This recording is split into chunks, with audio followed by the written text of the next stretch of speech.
Hi guys, नमस्कार। मेरे channel में आप सभी का स्वागत है। हम बात करने जा रहे हैं सब सेल ऑफकोर्स के बारे में। ऑफकोर्स इससे पूर्व वीडियो में जो मैंने बात की थी वो बात की थी हमने कक्षक के बारे में, सेल के बारे में बात की थी। और इस बार हम बात करने जा रहे हैं सब सेल के बारे में, ऑफकोर्स के बारे में। ऑफकोर्स कितने प्रकार के होते हैं? ऑफकोर्स होते हैं 4 टाइप्स। कितने प्रकार के होते हैं? 4 टाइप्स के होते हैं ऑफकोर्स। और ये कौन कौन से हैं बात कर लेते हैं। एस ऑफकोर्स, एस सब सेल। देखिए ये गलती होती है कि एस को हम ऑर्बिटल्स बोलते हैं। ऑर्बिटल्स बोल सकते हैं लेकिन ऑर्बिटल नहीं बोलेंगे। तो एस सब सेल। सेकंड है पी सब सेल। सेकंड कौन सा है? पी सब सेल। अब यहाँ पर सबसे ज़्यादा गलती, मैक्सिमम जो मिस्टेक यहाँ पर होती है कि पी को हम ऑर्बिटल बोलते हैं, क्योंकि पी ऑर्बिटल नहीं है। पी एक सब सेल है। सब सेल में इसके पी के पास ऑर्बिटल्स होते हैं, वो अलग होते हैं। पी के पास जो ऑर्बिटल्स होते हैं ना, वो P X, P Y, P Z 3 orbitals होते हैं। उसके बारे में स्टडी हम करने वाले हैं थोड़ी देर बाद या आगे।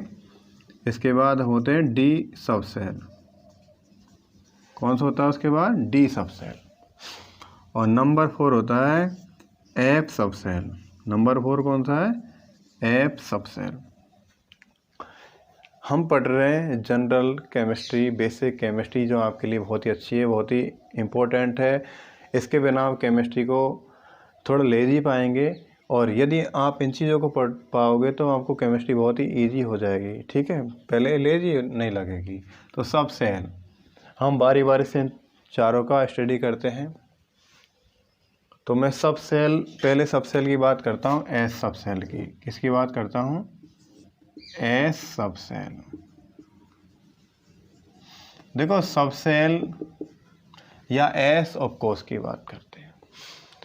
एस ऑफकोर्स में सिर्फ और सिर्फ 1 ऑर्बिटल होता है, सिर्फ और सिर्फ एक कक्षक होता है। तो यहाँ पर कक्षक संख्या कितनी होती है? इसका मतलब क्लियर हो गया भाई, कक्षक छोटी इकाई है और सब सेल बड़ी इकाई है। तो कक्षक या ऑर्बिटल्स कितने होते हैं? How many orbital in S सब सेल? 1 होता है भाई। कितना होता है? 1 होता है। कितना होता है? 1 होता है। एस सब सेल में कितने ऑर्बिटल होते हैं भाई? 1 ऑर्बिटल होता है। सिर्फ और सिर्फ एक कक्षक होता है। और ये तो हमने बात की। इसकी जो शेप होती है कैसी होती है, शेप देख लेते हैं। एस सब सेल की शेप, दैट मीन्स आकृति, वो कैसी होती है भाई? ये होती है स्फीयर, या कैसी होती है? गोलाकार। एस सब सेल की जो शेप होती है स्फीयर होती है, गोलाकार होती है। इसे हम इस तरह डिनोट कर सकते हैं। तो डिनोट करने के लिए आप ये कर सकते हैं। तो एस सब सेल की जो स्ट्रक्चर होती है गोलाकार होती है, बिल्कुल गोलाकार होती है। और यहाँ पर एक्स डैश और जेड और जेड डैश, ये मैंने 3D बना दिया है इसको। वाई और वाई डैश, ये एक्सेस हैं। और एस सब सेल की जो स्ट्रक्चर कैसी है? स्फीयर है, गोलाकार है, गोलाकार स्ट्रक्चर है। और यहाँ पर how many electrons find in S orbital? S कक्षक में कितने इलेक्ट्रॉन होते हैं? ध्यान देना, एक कक्षक में 2 इलेक्ट्रॉन पाए जाते हैं। और एस में कितने कक्षक हैं? ओनली 1 कक्षक है। एस सब सेल में कितने कक्षक है? एक कक्षक है। तो अधिकतम इलेक्ट्रॉन संख्या, अधिकतम इलेक्ट्रॉन कितने भरे जाएंगे? अधिकतम इलेक्ट्रॉन्स होंगे यहाँ पर, अधिकतम इलेक्ट्रॉन की संख्या को हम ऐसे कर सकते हैं, कक्षक into 2 electron, orbitals into 2 electron. इस फॉर्मूला द्वारा हम अधिकतम इलेक्ट्रॉन की संख्या को कैलकुलेट कर सकते हैं आसानी से। तो एस में कितने अधिकतम इलेक्ट्रॉन आ जाएंगे? कितने कक्षक है इसके पास? 1 कक्षक है। और कितने इलेक्ट्रॉन्स आते हैं? 2 इलेक्ट्रॉन्स। एक कक्षक में कितने इलेक्ट्रॉन आते हैं? आप ध्यान देना, एक कक्षक में 2 इलेक्ट्रॉन्स आते हैं। कितने इलेक्ट्रॉन? 2 इलेक्ट्रॉन एक कक्षक में आएंगे। तो यहाँ पर एक कक्षक में 2 इलेक्ट्रॉन आएंगे, तो एस में कितना आ जाएगा? ओनली 2 इलेक्ट्रॉन एस कक्षक में भरे जाएंगे। क्लियर। अब आगे चलें, एस के बाद किसका नंबर आता है भाई, पी के बारे में बात कर लें। ये क्लियर हो गया तो देखें, चलो पी के बारे में बात करें। सेकंड है पी सबसेल। पी सबसेल का मतलब पी उपकोष। सबसेल अंग्रेजी है और हिंदी इसकी उपकोष है। ध्यान देना, सबसे बड़ी यूनिट है सेल या कोष, उसके बाद सबसेल या उपकोष, और सबसे लास्ट में आएंगे हम पढ़ने वाले कक्षा के बारे में। तो पी सबसेल, पी सबसेल में देखो, इसमें कक्षक की संख्या, इसमें कक्षक कितने आ सकते हैं, 3। पी सबसेल या पी उपकोष में कक्षक कितने, 3 कक्षक हैं। और ध्यान देना, उनका प्रकार है पी एक्स नंबर 1, सेकंड है पी वाई और थर्ड है पी जेड। अब यहाँ पर नोटिस करने वाली बात सबसे बड़ी ये है कि यहाँ पर एक्स वाई जेड पर ध्यान दो आप। एक तो एक्स हो जाएगा, वाई हो जाएगा, थर्ड जेड हो जाएगा, लेकिन यहाँ पर जो पी लगा हुआ है इस बात को इंडिकेट कर रहा है कि ये कक्षक किसके हैं, पी सबसेल के हैं। ये कक्षक किसके हैं, पी सबसेल के हैं। तो इसकी शेप कैसी हो जाएगी भाई, पी सबसेल की शेप कैसी हो जाएगी, शेप देखें, इसकी शेप हो जाएगी डम्बल शेप। कैसी हो जाएगी, डम्बल। और इसको डम्बलाकार हम कह सकते हैं, डम्बल शेप। कैसे शेप है, डम्बलाकार। और डम्बल को ध्यान देना, इस तरह डिनोट करते हैं डम्बल, जैसे ये होते हैं ना, अपन जिम में जाते हैं, जिम में करते हैं ऐसे डम्बल, तो डम्बल बोलते हैं इसको, डम्बल। और यूँ समझ लें 8 जो नंबर है, 8 जो संख्या है वो सो लेटी हुई, 8 नंबर अपने आप में डम्बल है। जिम वाले करते नहीं हो, एक्सरसाइज करते हैं जिम वाले, जाते नहीं बॉडी थोड़ी बनाने, तो वो डम्बल हैं।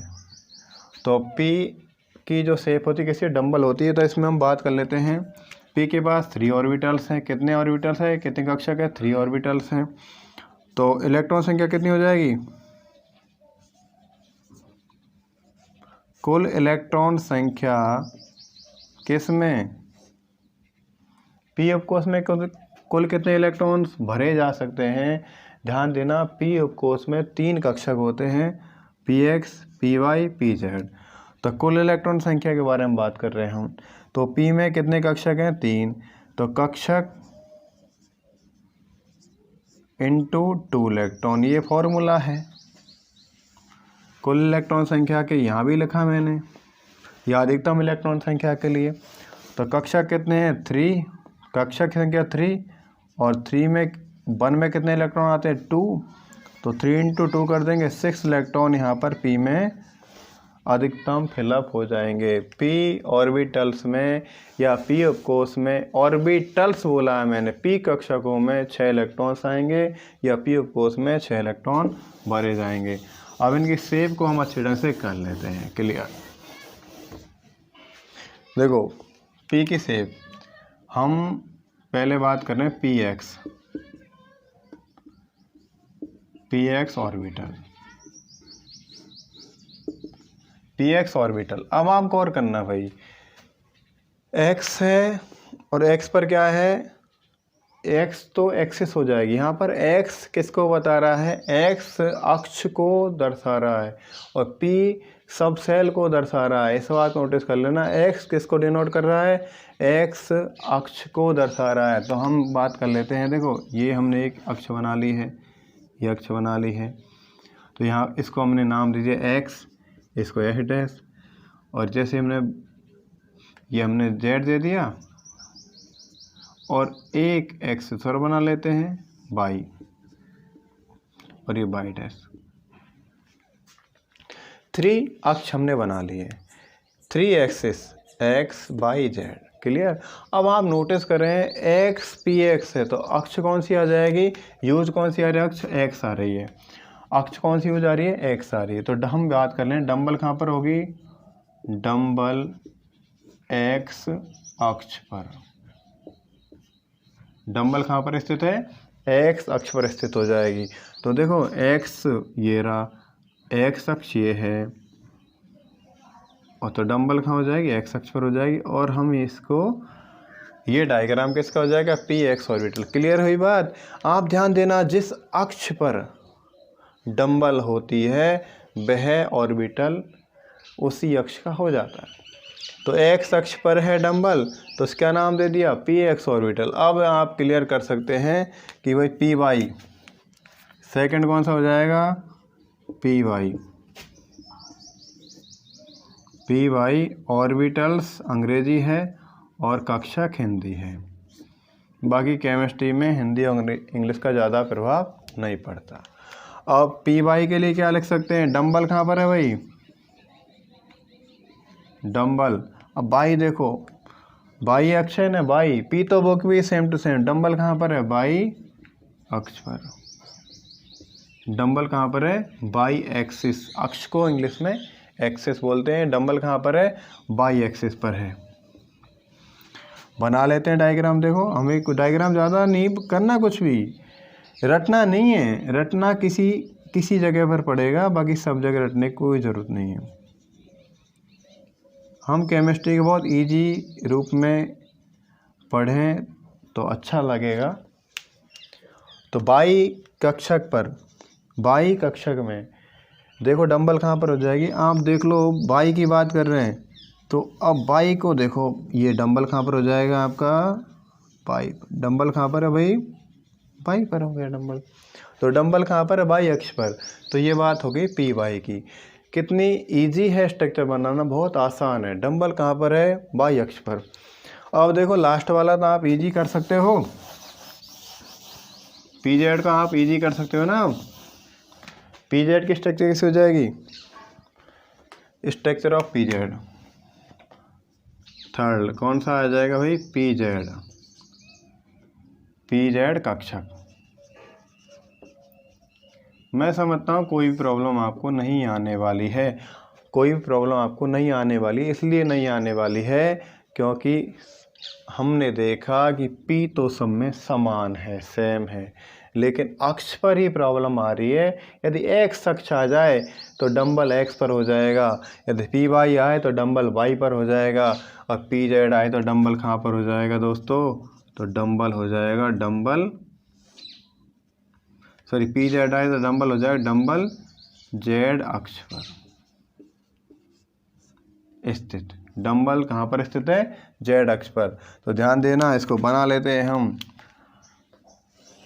ये एक लाइन यूँ खींच दिया, एक लाइन यूँ खींच दिया, और एक लाइन में इस तरह खींच देता हूँ। टोटल करके 3 लाइन खींचिए। एक को हमने एक्स नाम दे दिया, दूसरे को हमने जेड नाम दे दिया, और तीसरे को हम वाई नाम दे देते हैं। और ये हमारी हो गई 3 अक्ष हो जाती हैं। 3 अक्ष पे की बात करें तो डंबल किस पर होनी चाहिए, जेड पर, और जेड पर डंबल हो जाएगी, जिसको क्या नाम दे देंगे, पी जेड ऑर्बिटल या पी जेड कक्षक नाम दे देंगे। तो आप ध्यान देना, डंबल जिस अक्ष पर है पी में, पी सब सेल में डंबल जिस अक्ष पर है वह कक्षक की आकृति कहलाएगी। जैसे डंबल एक्स अक्ष पर है तो ये पी एक्स, डंबल वाई अक्ष पर है तो पी वाई। ध्यान देना, डंबल देखो वाई अक्ष पर है तो, और डंबल यदि जेड अक्ष पर है तो पी जेड हो जाएगा। कैसी रही, अच्छी बात है बताई, अच्छी लगी बात। और यदि वीडियो अच्छा लगा तो लाइक ज़रूर कर, बनता है ना यार, लाइक कर देना। और डी ऑफकोर्स की आकृति को हम नेक्स्ट वीडियो में पढ़ने वाले हैं। देखते रहिए Ashok Jangad chemistry Guru. All the best.